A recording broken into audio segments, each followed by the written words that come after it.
কোরআন শুধু দুনিয়াতে আপনাকে ভালো রাখবে না, কোরআন সিনার মধ্যে নিয়ে যদি কবরে চলে যান, কোরআনুল কারীম মাথার সামনে দাঁড়ায়া কিয়ামত পর্যন্ত কবরে জান্নাতের ঘুম পাড়ায়া দিবে। সুবহানাল্লাহ। প্রাণপ্রিয় ভাইয়েরা আমার, অল্প কিছুদিন আগে আমরা কুড়িগ্রাম গিয়েছিলাম ত্রাণ দেওয়ার জন্য বন্যা দুর্গতদের। ফিরে আসার সময় ধরলা নামক একটা ব্রিজ আছে, ওঠার আগে শুনতে পেলাম পাশে ঘুঘু মুন্সির কবর জিয়ারত করতে গিয়া এক মুরব্বীকে জিজ্ঞেস করলাম ঘটনা কি। তিনি বললেন ঘুঘু মুন্সি ওনার নাম না, ওনার নাম হলো মাওলানা বশির উদ্দিন। তিনি একজন আলেম ছিলেন, চরমনার মুরিদ ছিলেন। যখন কোরআন তেলাওয়াত করতেন তখন মাথাটাকে নাড়াচাড়া করতেন আর তেলাওয়াত করতেন, এই জন্য বন্ধুরা তাকে ঘুঘু মুন্সি বলে ডাকতেন। মাওলানা বশির উদ্দিন ওরফে ঘুঘু মুন্সি যখন ইন্তেকাল করেছে, নদীর কিনারে তার কবর দেওয়া হয়েছে।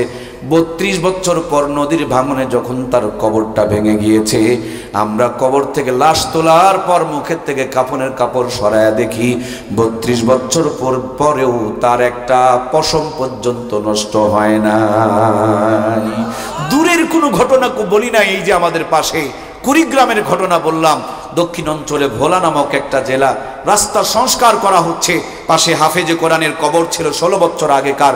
কবর খুঁড়ে দেখে হাফেজে কোরআনের একটা পশমও নষ্ট হয়নি, 16 বছর পূর্বে কবর দেওয়া হয়েছে। সুবহানাল্লাহ। সুতরাং প্রিয় ভাইয়েরা আমার, কোরআনুল কারীম জীবনে থাকলে ভাঙা ঘর জান্নাতের টুকরা আল্লাহ বানিয়ে রাখবে। কবরে চলে গেলে কবরে কোরআনুল কারীম জান্নাতের ঘুম পাড়ায়া দিবে। এই দুনিয়াতে মানুষ হলো 3 প্রকার, নরমাল, ভিআইপি এবং ভিভিআইপি। নরমাল মানুষ ফুলবাড়িতে গিয়া বাসে চড়ে, আর ভিআইপি মানুষের বাড়ির সামনে প্রাইভেট কার দাঁড়িয়ে থাকে।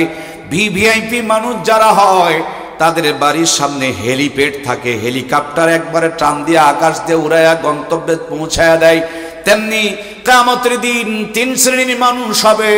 কোরআনওয়ালারা হবে ভিভিআইপি মানুষ। কোরআনুল কারীম সিনার মধ্যে নিয়া একটা টান দিয়া তাদেরকে জান্নাতের গেট পর্যন্ত পৌঁছায়া দিবে। জান্নাতের গেটে নামা মাত্র একজন ঘোষক ঘোষণা করে বলবে, ইকরা ওয়ারাতিল কামা কুনতা তুরাতিল ফিদ দুনিয়া।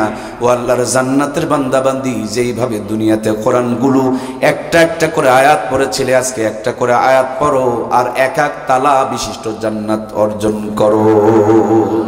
সুতরাং প্রিয় ভাইয়েরা, সেই কোরআনের পক্ষের আমরা মানুষ হতে কি চাই? কারা কারা কোরআনের পক্ষে থাকতে চায়, কোরআনের সুপারিশ নিয়ে জান্নাতে যেতে চায়, বাকি জীবন কোরআনের পক্ষে থাকতে চায়? 2টা হাত তুলে আমার আল্লাহকে দেখে লিল্লাহে তাকবীর।